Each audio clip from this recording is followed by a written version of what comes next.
Terima kasih Pak Ngasbun. Saya akan memulai sesi pertama dari diskusi buku karya Mas Harjito yang terbit bulan Maret pada bulan kelahiran saya. Buku beliau berjudul Harjito Memandang Perempuan Jawa. Buku ini akan dibaca, akan dibahas, akan didiskusikan oleh Ibu Dewi Alfianti, salah satu staf pengajar di program studi pendidikan bahasa dan sastra, jurusan pendidikan bahasa dan seni FIP Universitas Lambung Mangkurat, Banjarmasin. Ini pengalaman Ibu Dewi pertama untuk bicara di luar Kalimantan Selatan. Untuk itu saya mengucapkan terima kasih atas kesempatan yang sudah dibuka oleh S2 PBSI Universitas PGRI Semarang. Sedikit saya mau cerita dulu tentang siapa Ibu Dewi, sedikit saja. Yang lainnya silahkan di browse atau dicari di peramban masing-masing di Google, ketik namanya. Beliau sangat terkenal karena rajin menulis dan juga aktif di media sosial, terutama Facebook ya. Jadi saya tidak akan memperkenalkan semua, mungkin saya akan memperkenalkan sedikit apa yang terakhir ini nanti buku yang akan dibahas oleh Pak Harjito adalah buku Bu Dewi yang kedua ya. Beliau sudah menulis 2 buku dan kalau Pak Harjito ini bukunya sudah lumayan banyak ini ya. Misalnya di sini ada Melek Sastra tahun 2006, kemudian Potret Sastra Indonesia tahun 2007, Hegemoni Gramsci dalam Sastra Indonesia, Student Hijau, Nasionalisme dan Wacana Kolonial ya, dan seterusnya. Mungkin nanti akan diperkenalkan oleh Ibu Nazla. Jadi Ibu Dewi ini masih kelahiran tahun 80-an ya, 80-an. Jadi perbedaan generasi dengan Pak Harjito yang mungkin tahun 70-an ya. Atau mungkin lebih lagi ya, lebih tua lagi. Jadi ada perbedaan geografis, perbedaan tahun. Nah, ini silang pandang ini tentu akan jadi topik yang menarik untuk didiskusikan. Sedikit mengapa saya awalnya kegiatan ini saya sampaikan ke Pak Harjito. Awal-awal terbit Pak Harjito mengirim buku ini ke saya langsung, dan saya juga dikirimi bukunya Bu Dewi. Ini bagus. 2 buku terbit pada waktu yang sama dari tempat berbeda, dari 2 kawan. Kalau tidak dirayakan kok rasanya dia bakal lewat seperti buku-buku pada umumnya, menghuni rak dalam sepi. Ini buku yang menarik untuk diskusikan ya. Bagi saya kehadiran buku kritik sastra semacam ini dalam dunia kritik sastra yang sepi patut untuk dirayakan ya. Jadi pertemuan hari ini adalah juga semacam pertemuan perayaan kritik sastra ya. Jadi sedikit saya ingin menginformasikan buku yang ditulis Mas Harjito ini, Memandang Perempuan Jawa, ini terdiri atas 11 bab ya. Mungkin karena di sini ada yang belum memiliki bukunya, segera tengok kanan kiri toko buku paling dekat ya. Ini buku yang penting dibaca bagi para penyuka kajian sastra, baik karya sastra anak atau terutama karya sastra anak dan karya sastra yang mengkaji tentang representasi perempuan. Bab pertama berjudul Perempuan Jawa, Kesetiaan dan Kematian. Kemudian bab kedua berjudul Peran Ibu di Jawa. Kemudian bab 3 berjudul Membaca Cerita, Memaknai Kuliner. Nah, ini ada pendekatan kritik yang berbeda juga. Kemudian bab 4, tulisan keempat berjudul Memoir Buruh Migran Perempuan dan Media Perlawanan. Tulisan kelima berjudul Kemandirian Perempuan Jawa. Keenam, Teks Teknologi dan Literasi. 7, Telepon Genggam dan Realitas Sosial. 8, Kontradiksi Juru Kunci. 9, Kutukan dan Cerita Anak. 10, Antara Memandang dan Dipandang. Dan 11, Perlawanan atas Modernisme PPN Indonesia. Itu 11 tulisan yang terkumpul dalam buku Mas Harjito ini. Selanjutnya bagaimana isinya? Mari kita simak paparan yang sudah disiapkan oleh Ibu Dewi Alfianti. Saya persilakan. Assalamualaikum warahmatullahi wabarakatuh. Saya hari ini menjadi salah satu pembicara untuk kegiatan hari ini. membedah bukunya Pak Harjito yang berjudul Memandang Perempuan Jawa. Jadi buku ini dikirimkan berapa ya, sekitar 1,5 bulan yang lalu, dan alhamdulillah sudah khatam bacaan ini, sudah tamat gitu ya. Jadi saya bolak-balik karena harus membicarakannya. Hal pertama yang menarik perhatian saya dari buku ini adalah sampulnya.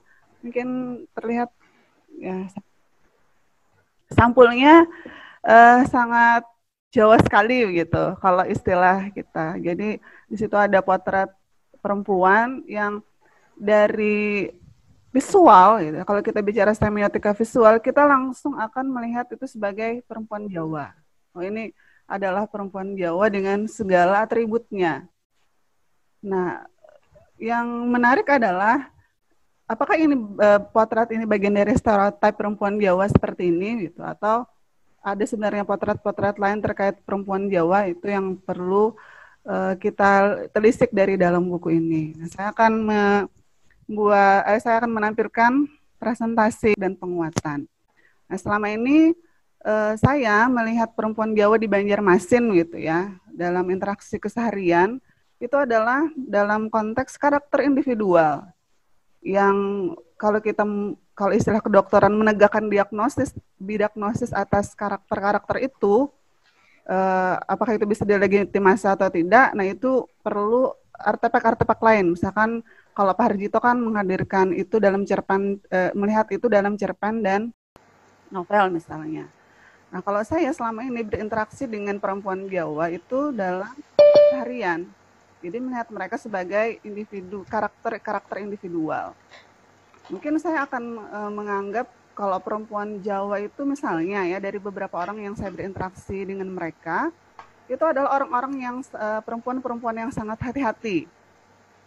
Hati-hati dalam berkata, bertindak gitu ya. Agak berbeda sedikit mungkin dengan perempuan Banjar yang spontanitasnya cukup tinggi. Kalau berdasarkan saya melihat karakter individual ya, tapi ini tidak bisa ditegakkan diagnosis ini karena sifatnya tidak bisa digeneralisirkan karena saya berinteraksi dengan beberapa orang saja. Tidak melihat itu secara luas. Kemudian karakter perempuan Jawa yang selama ini saya temui juga adalah spontanitas ya tadi ya, agak berlawanan dengan orang Banjar. Spontanitasnya maksudnya dia tidak dia bukan tipe yang akan berkata, oh saya akan melakukan ini segeranya, jadi perlu berpikir. Nah, mungkin agak berbeda dengan karakter perempuan Banjar yang meledak-ledak gitu ya. Dalam hal berbicara juga agak berbeda. Nah, tapi apakah itu bisa dilegitimasi? Saya mencoba melihat itu di dalam bukunya Pak Harjito. Akan tetapi Pak Harjito juga tidak berbicara perempuan Jawa saja di dalam buku ini. Beliau bicara tentang banyak konstruk budaya begitu ya, tentang perempuan, tentang orang-orang desa, orang kampung gitu ya, tentang macam-macam gitu, bahkan tentang kuliner dan seterusnya. Jadi saya juga tidak akan membatasi pembacaan saya hanya melihat perempuan Jawa saja. Saya akan melihat berbagai konstruk budaya yang ditemukan oleh penulis, konstruk budaya yang ditangkap oleh buku ini, baik itu budaya Jawa secara umum gitu ya, ataupun di luar itu. Nah, yang pertama, buku ini menyatakan bahwa wujud kesetiaan perempuan Jawa terhadap suaminya adalah kepatuhan. Itu seperti bagian tertinggi ya, hierarki tertinggi dari kesetiaan perempuan Jawa itu adalah patuh. Patuh di sini menariknya, ini ada di artikel pertama ya. Kepatuhan ini bahkan itu nanti akan saya bahas lebih lanjut di bagian pembahasan ya. Nanti akan melibatkan perempuan Jawa yang harus yang memaksa dirinya untuk berkorban nyawa dan seterusnya. Tapi wujud kesetiaan perempuan Jawa terhadap suaminya itu adalah kepatuhan. Dan apakah itu juga ada dalam konstruk kebudayaan lain gitu ya? Saya pikir secara umum seperti itu ya. Istri yang baik itu adalah istri yang patuh. Di Banjar juga masih seperti itu, konstruknya tidak berbeda. Jadi istri yang baik itu adalah istri yang patuh pada suami. konstruk agama pun seperti itu. Nah, kedua adalah bahwa ketokohan perempuan Jawa itu akan terlegitimasi, akan kukuh apabila dia sudah bisa memberikan keturunan. Sehingga Pak Harjito di dalam buku ini menegaskan bahwa perempuan itu, perempuan Jawa ya, akan melakukan segala macam hal untuk bisa memberi keturunan. Dan apabila dia sudah memberikan keturunan, maka sebagai seorang istri, sebagai seorang ibu, sebagai seorang perempuan, dia sudah kukuh. Nah, dan ada rasa kasihan gitu ya kalau di dalam buku ini terhadap perempuan-perempuan yang tidak memiliki anak. Ada pandangan-pandangan inferior gitu ya yang diberikan masyarakat terhadap perempuan-perempuan yang tidak memiliki anak. Dan itu jadi beban tersendiri sebenarnya untuk perempuan. Ya, sehingga apabila menikah tidak punya anak itu bahkan untuk dipoligami pun akhirnya ya mau gimana lagi begitu, karena salah satu keinginan para suami itu adalah memiliki keturunan seperti itu. Yang ketiga, perempuan itu memiliki kuasa dalam urusan makan dan minum. Jadi bagian dapur itu adalah wilayah kekuasaan perempuan. Kalau di dalam buku Pak Jito itu seperti itu. Jadi kekuasaan perempuan itu salah satunya simbolnya adalah dapur. Makan, minum. Nah, ini menarik, nanti tesisnya seperti apa akan saya bahas lebih lanjut. Selanjutnya, ini terkait dengan buruh migran perempuan. Ada satu pernyataan di dalam buku ini, konstruk budaya yang saya tangkap di dalam buku ini adalah bahwa perempuan di wilayah pedesaan itu berusaha bekerja apa saja untuk mendapatkan uang. Ini saya kutip ya, dan jika tidak dapat bekerja, mereka akan menjadi ibu rumah tangga yang baik meskipun jenuh. Artinya ada usaha untuk menjadi sesuatu yang bernilai. Para perempuan di wilayah pedesaan ini, kalau dia tidak bisa bekerja, membantu suami gitu ya, maka dia akan menjadi ibu rumah tangga yang baik, terpaksa maupun sukarela. Meski jenuh itu kan ada unsur keterpaksaan ya, jenuh tapi harus menjadi ibu rumah tangga yang baik. Nah, selanjutnya di halaman 78 saya menemukan konstruk yang lain bahwa dalam masyarakat Jawa, istri itu harus lebih inferior dibanding suami. Jadi istri itu diminta dalam tanda kutip ya, menyesuaikan dirinya agar berada dalam posisi subordinat suami. Dan ini dalam budaya patriarki secara umum bukan hanya milik konstruk budaya Jawa tentu,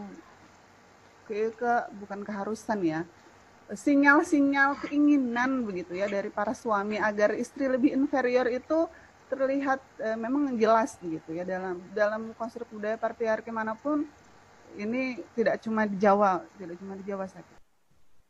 Selanjutnya di halaman 137 ada lagi konstruk budaya yang lain. Ini menarik, nanti akan saya lebih dalami tesisnya.